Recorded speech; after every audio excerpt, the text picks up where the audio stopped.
చుట్టూ తిరుగుతున్న దేవ్ తప్పకుండా నా గురించి చెప్తాడు. ఆ క్షణం రామ్ కళ్ళల్లో కనబడే అనుమానాన్ని, ఆశయాన్ని, అసహనాన్ని తట్టుకునే శక్తి నాకు లేదక్కా. అది కాదు జాను, ప్రేమ పుట్టడానికి రోజులు, నెలలు, సంవత్సరాలు పట్టొచ్చు. కానీ ఆ ప్రేమ చచ్చిపోవటానికి ఒక్క క్షణం చాలక్క. ఏ ప్రేమ కోసమైతే దేవు భార్యగా ఆరాటపడ్డానో అదే ప్రేమ రామ్ నుండి దూరం అయితే ఆ క్షణం గతంలోని మీనాక్షి ఉండదు, ప్రస్తుతం ఉన్న జానకి ఉండదు.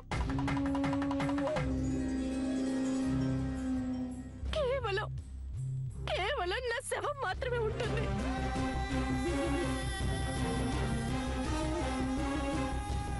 జాను, ఏం మాటలే అవి?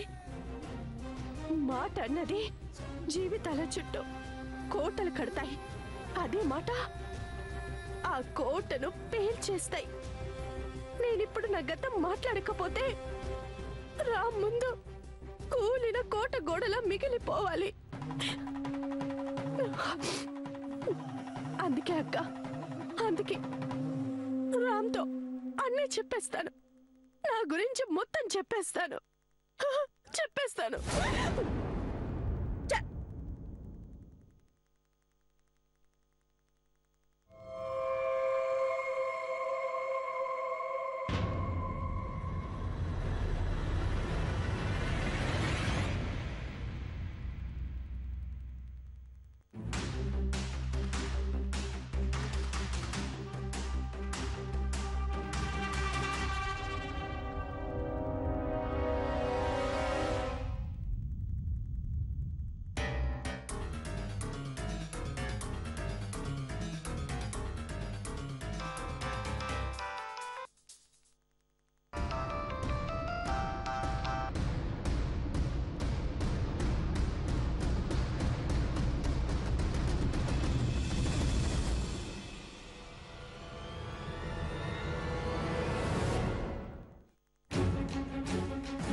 నన్ను క్షమించక్క, క్షమించు.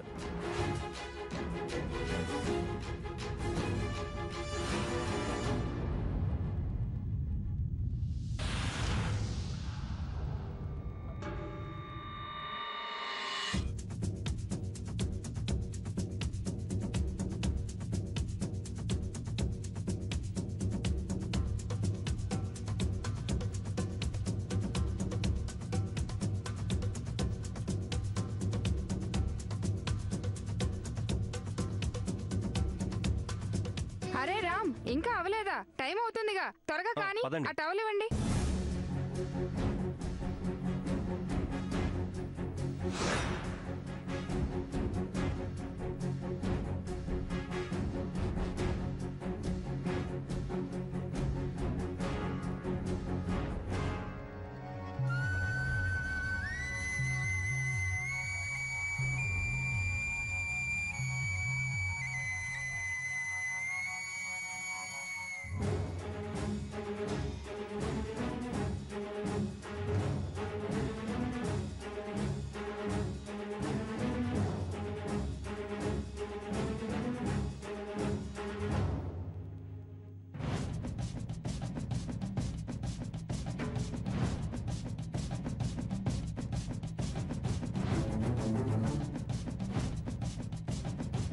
రామ్,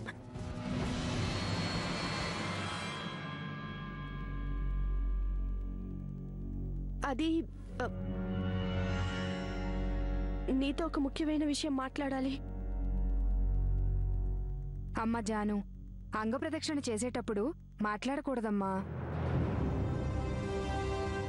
ఏమైనా ఉంటే తర్వాత మాట్లాడదు గాని, సరేనా?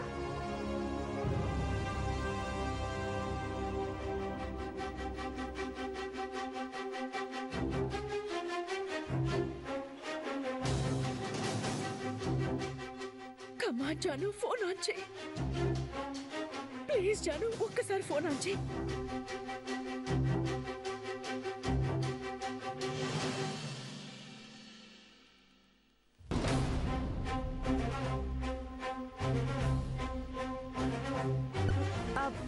రామ్, నీతో మాట్లాడాలి. అమ్మా జానకి, అన్ని విషయాలు ఇంటికి వెళ్ళాక మాట్లాడుకోవచ్చు అమ్మా. ముందు వీడిని స్నానం చేయని.